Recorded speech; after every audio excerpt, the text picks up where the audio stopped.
बरसगीर पाक व हिंद की तारीख को ये इनफरादियत हासिल रही है कि यहाँ के बादशाह और हुक्मरान अपने प्यारों के लिए महल, किले और यादगार इमारतें तामीर किया करते थे, जो इनकी मोहब्बत और अकीदत की अलामत हुआ करते थे। तारीख़ पाक व हिंद ऐसे वाक़यात से भरी पड़ी है जिनमें ताज महल, नूर महल काबिल ज़िक्र हैं। क़याम पाकिस्तान से भी पहले रंजीत सिंह के दौरे हुकूमत में भी एक ऐसी इमारत का जिक्र मिलता है जो लाहौर में रंजीत सिंह हुकूमत के एक फ्रांसीसी जनरल अलार्ड ने अपनी एक सिख बीवी बानू पांडे, जिसे फ्रांसीसी ज़बान में पान दाए कहते थे, की मोहब्बत में इसकी ज़िंदगी ही में फ्रांसीसी शहर सेंट ट्रोपास के साहिल पर वाक़ एक स्टेट ऑफ द आर्ट महल तमीर कराया था। ये महल अपनी तामीर और महल वकूफ़ की वजह से एक शाहकार समझा जाता था। इस महल की खूबसूरती का अंदाज़ा इस बात से लगाया जा सकता है कि जनरल अलार्ड की मौत के बाद अलार्ड फैमिली ने इसे एक पुरतायुश 5 स्टार होटल में बदल दिया, जिसके बारे में कहा जाता है कि इसका शुमार अब भी दुनिया के महंगे तरीन होटलों में होता है। यहाँ सबसे दिलचस्प बात यह है कि जनरल अलार्ड तो अब भी लाहौर में दफन है, लेकिन इनकी चहेती बीवी पान दाए फ्रांस में ही अब्दी नींद सो रही है। इसी तरह पाकिस्तान के शुमाली इलाका जात में कुराकुरम के पहाड़ी सिलसिले में वाक़े एक ऐसे तारीखी किले का जिक्र मिलता है जो यहाँ के एक हुक्मरान ने अपनी एक चहेती बेटी की ख्वाहिश पर इसके ससुराल में तामीर कराया था। अब गिलगित बल्तिस्तान एक अलग सूबे की शनाख्त से जाना जाता है, जबकि तारीखी एतबार से बल्तिस्तान कई सौ साल कबल तिब्बत का हिस्सा हुआ करता था। ये इस ज़माने की बात है जब लद्दाख भी तिब्बत के ज़ेर असर हुआ करता था। शायद यही वजह है कि बल्तिस्तान को मकामी तौर पर अब भी छोटा तिब्बत कहा जाता है। आज से लगभग 800 साल पहले वादी हुंजा के हुक्मरान शहजादा अयाशो सानी, जो अयाशो खानदान के चौथे वली अहद थे, इनकी शादी बल्तिस्तान के हुक्मरान राजा अब्दाल की बेटी शाह खातून से तय पाई तो शहजादी की रहाइश के लिए किला बलतत का इंतखाब हुआ। किला बलतत की तारीख के बारे में 2 किस्म की आरा पाई जाती हैं। एक ये कि किला बादशाह राजा अब्दाल ने अपनी बेटी शाह खातून को जहेज में बनवा कर दिया। दूसरी रवायत यह है कि किला बलतत तो आज से 1100 साल पहले से तामीर शुदा था, लेकिन ये ना सिर्फ रहायशी एतबार से महदूद तामीरात बल्कि एक मंजिला इमारत पर मुश्तमिल था। शहजादी की ख्वाहिश के पेश नज़र राजा अब्दाल ने अपनी चहेती बेटी की ख्वाहिश पर जहेज के साथ ही कारीगरों की एक टीम भी वादी हुंजा रवाना की, ताकि शहजादी की ख्वाहिश के ऐन मुताबिक किला बलतत की असर नो तामीर और तोसी की जा सके।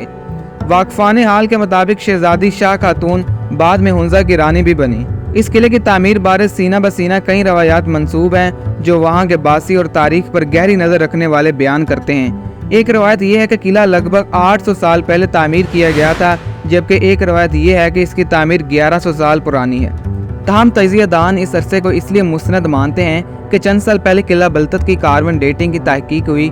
इससे पता चला कि इस तामीर से पहले भी यहाँ कोई तामीर थी। माहिरीन के मुताबिक इस तहकीक से इस क़यास को और भी तक़वीयत मिलती है, जिसके मुताबिक किला की तामीर जो बुनियादी तौर पर एक मंजिला थी, लगभग 1100 साल कदीम है, जबकि इसकी तोसी जो शहजादी की शादी के बाद हुई थी वो अब 3 मंजिलों पर मुश्तमिल है। कुछ लोक रवायात से पता चलता है कि बल्तिस्तान से आने वाले माहिरीन तामीरात ये अहद लेकर भेजे गए थे कि इन्हें हर सूरत शहजादी की ख्वाहिशात के मुताबिक एक आरामदा महल कम से कम वक्त में तामीर करना है, जिसके लिए इन्होंने दिन रात एक करके रिकॉर्ड मुद्दत में ये महल तामीर किया था। बल्तिस्तान का तारीखी एतबार से तिब्बत से गहरा ताल्लुक रहा है, इसलिए इन दोनों इलाकों के तहजीब व तमद्दुन, तर्ज रहाइश और रस्म रवाज में खासी मुमासलत नज़र आती है।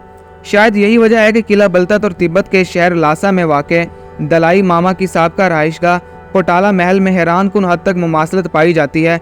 इन दोनों महलों को देखकर लगता है जैसे इनको एक ही माहिर तामीरात ने तामीर किया हो। हालांकि पोटाला महल बलतत किला की तामीर के लगभग 400 साल बाद तामीर हुआ था।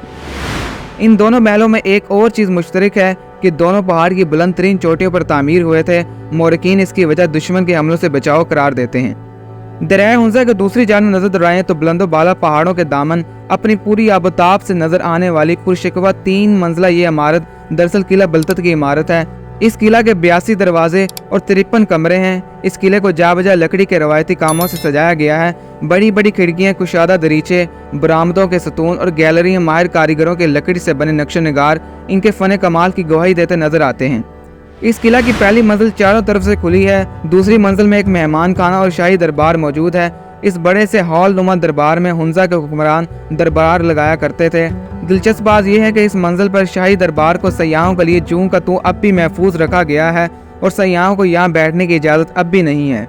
तीसरी मंजिल पर हुक्मरानों के रहायशी कमरे बने हुए हैं और यहीं पर एक बड़ा सा सुराग फरियादियों के लिए आज भी नजर आता है, जहां नीचे खड़े होकर फरियादी पहले बादशाह की खिदमत में नजराना पेश करते, जो आम तौर पर अजनास की शक्ल या खुश्क मेवाजात की सूरत में हुआ करता था।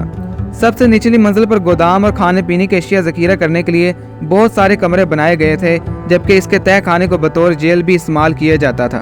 اس قلعے کی خوبصورتی کا اندازہ اس بات سے لگائیں کہ اگر چاندنی رات کے دوران اس قلعے کا دورہ کیا جائے تو وادی ہنزا کے سحر انگیز منظر کے علاوہ سامنے بلند و بالا راکا پوشی پہاڑ نظر آتا ہے، جو پہلی نظر میں دیکھنے والوں کو اپنے سحر میں جکڑ لیتا ہے۔ 1945 تک یہ قلعہ ہنزا کے حکمرانوں کی رہائش کے طور پر استعمال ہوتا تھا، جبکہ 1990 میں ہنزا کے آخری حکمران کے بیٹے نے قلعہ کو باقاعدہ طور پر بلتت ہیریٹیج ٹرسٹ کے حوالے کر دیا۔ اس کے بعد آغا خان ٹرسٹ نے امریکہ اور ناروے حکومت کے تعاون سے 1996 میں اس کی بحالی کا کام شروع کیا۔